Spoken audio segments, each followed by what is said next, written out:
Hey everybody, this is week 9 report for the Baltimore Ravens. As you know, we had seemed like a pretty long bye week with no Ravens football, but we're back and Steelers Ravens week tomorrow. Right now, we know that looks like the offensive line for the Ravens will be 100% with Ronnie Stanley and Yanda coming back. Steve Smith was on the questionable list, but he did participate Thursday and was a full participant on Friday, as well as Suggs. So it looks like he's going to be on the field as well. On the other side for Pittsburgh, we look at Ben Roethlisberger is listed as questionable. He did have a knee injury a few weeks ago where the doctor said he could be out 2 to 6 weeks. So this is, I think, week 3 of that injury. And he's going to try to play at least. I know that what has been said at the Castle and Owings Mills is that the Ravens have been preparing as if Ben Roethlisberger will be playing, which is smart because you'd rather be over-prepared than unprepared. So they're anticipating Ben Roethlisberger at least starting this football game and playing a good portion of it. Whether he finishes or not was up to the Ravens, I think, at that point. Matt Elam, when he suffered a injury in preseason, looked like his season may have been over, but he actually is rehabilitated, and the Ravens have decided to promote him to the active roster as of today. I just got news of that. So he is on an active roster. They made some 2 cuts, I think, to some guys. I don't really know who they were, but to make room for him on the roster. So, and it looks like they're going to also sign Michael Campanaro on Monday. So they cut 2 guys. So one's for obviously Matt Elam's spot, and one for Campanero's spot. The Matt Elam addition is interesting just for the simple fact that, Weddle right now is a starting strong safety. You're probably not going to I don't know what's going to happen with Webb if you're going to keep him back there. A lot of people, especially fans, have been really upset with Webb and the fact that he hasn't been able to tackle an open field, and it seems to make key defensive plays that you normally would expect a free safety to make, but let's remember that he's no Ed Reed. We have been spoiled as Ravens fans to have guys like Ray Lewis and Ed Reed play defense, and these guys were Hall of Fame type players that only come around once in a generation. I don't think there's a free safety out there right now that was such a game changer as Ed Reed was. Maybe Earl Thomas was probably considered to be up there, maybe Eric Berry, but as far as changing the game and returning for touchdowns and things like that, there was no one like Ed Reed. So I'm going to play devil's advocate a bit and for Webb and say, look, this is his first time playing this position. He didn't take a pay cut, but he decided to put him in free safety. He's not as fast anymore at cornerback. So, it's the situation now. The Ravens just don't really have a lot to work with. We're looking at we can complain about the guys that we have, but we have to look at the fact that through years of not drafting well at that spot, specifically, especially Matt Elam, who was supposed to come in at the first round draft pick and be the game changer, didn't pan out. So when you got guys at free safety, we got guys in the draft that don't pan out. This is the kind of stuff that happens. And then with the cap room situation, that's definitely an issue. You definitely got to look at the front office on that issue, especially because the lack of playmakers that they've been able to draft ever since they've been on that notion of we're not going to draft guys with any issues off the field, or think character issues they like to describe because of the Ray Rice incident, have now pretty much handcuffed the Ravens as far as kind of talent to pick. I mean, you can pick nice guys and everything, but if they're not making plays on the field, it doesn't really help. And I think the thing is that you look at this Ravens squad there are a lot of good role players on this team, not enough stars.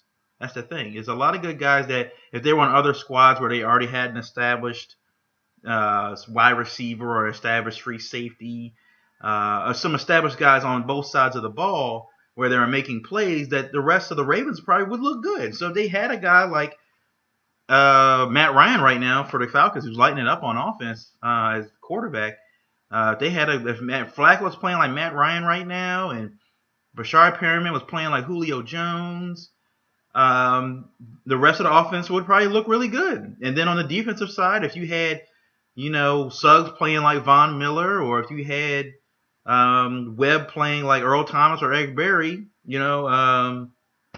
or you had Jimmy Smith playing like Patrick Peterson, this Ravens defense would probably look really good with the surrounding pieces. But they don't really have that star. It's a lot of role players, and you're just kind of like, as Ravens fans, just waiting and expecting their guys to step up. And this may be the fact that this is just as good as they are.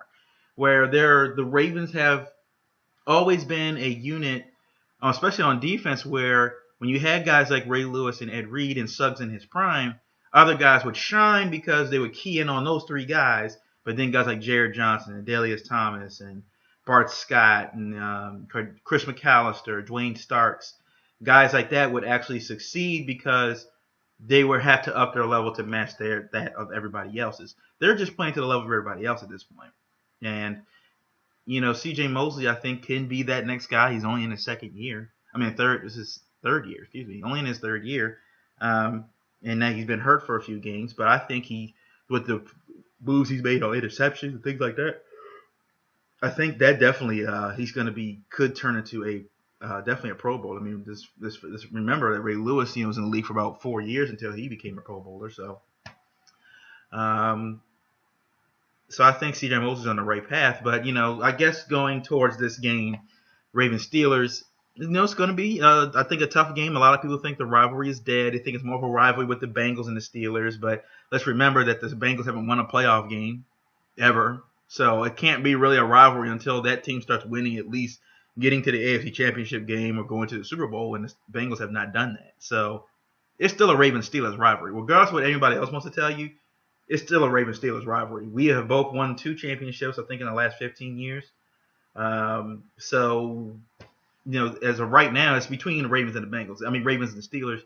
So don't let anybody tell you, just because Hines Ward is gone and because Ray Lewis is gone, Ed Reed's gone, those guys are gone, that this rivalry is over.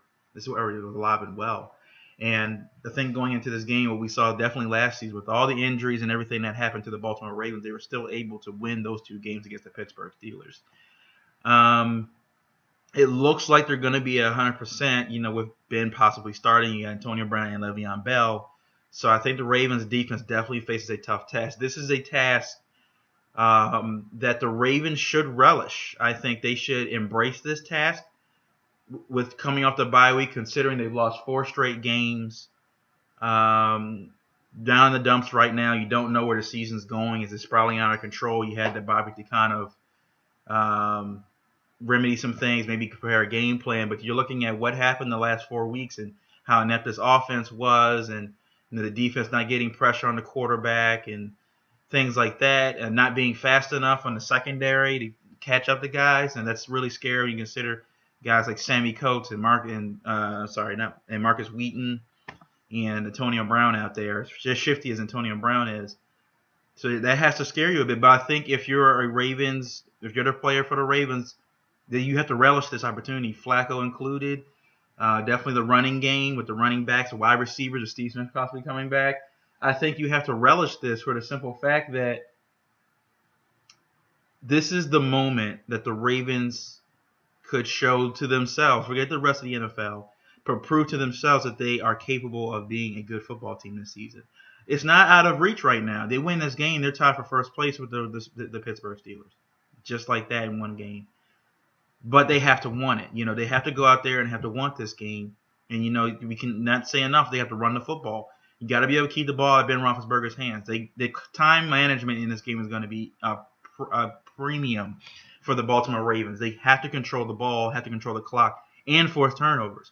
That's the only way these kind of games play out between the Ravens and Steelers, considering that I think with the last 6 out of 9 meetings have been decided by 3 points or less. So turnovers, time management, field position, definitely premium. And that comes down to the coaching as well. Harbaugh's got to be smart when it comes to taking the points instead of trying being too aggressive and knowing what his team's doing. Now, if your team is flowing well during the game, you take a shot maybe. But if your team is struggling still on offense to try to get down the field, trying to make plays and things like that, you got to take the points where you can get them. You got to all-star in Justin Tucker.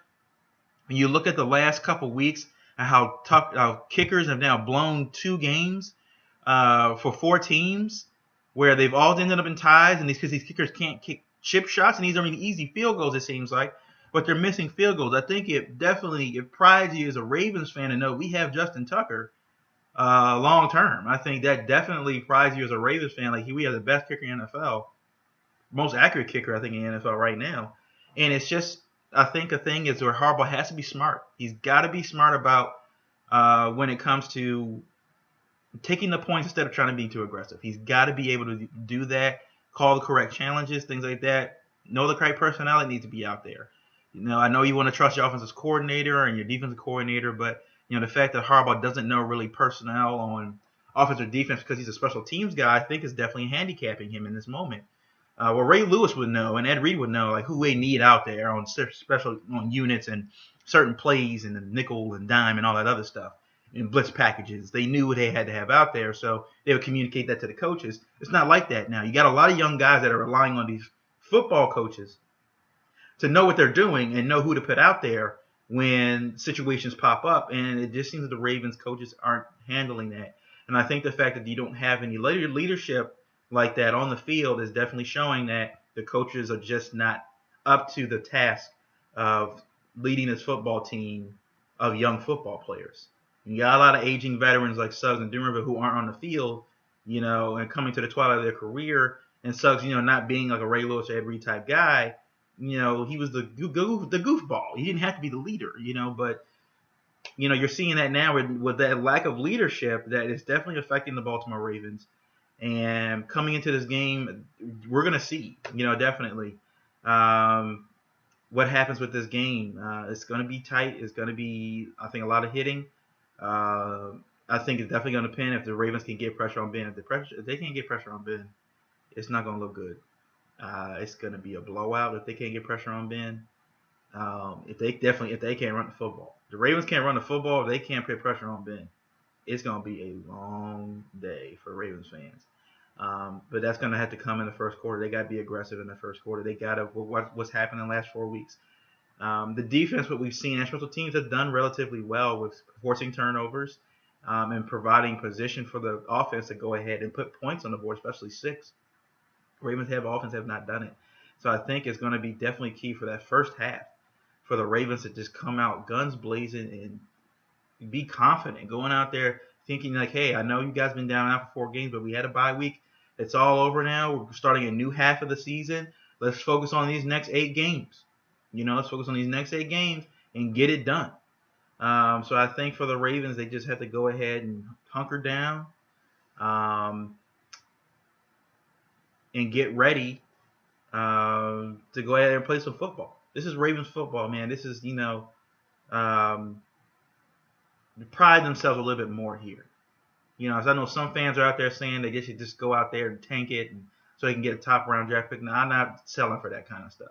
If they have the ability to win a football game, they should got to win a football game. This team has way too much talent to be playing as bad as they are and not winning games. So they need to go out there and they need to succeed. They got to stick it to the Steelers. This is a team that a lot of people have picked to go to the Super Bowl this year. Definitely at least when they go to the AFC Championship game against the New England Patriots. But this Ravens team knows they can beat the Steelers. They know they can beat the Patriots. They know they can do all this stuff. So they just got to go ahead and get it done.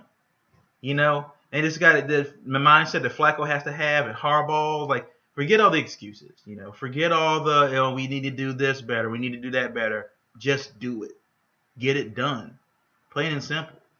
I think, they lose this game. They go down a really bad spiral because this is a really tough part of their schedule now.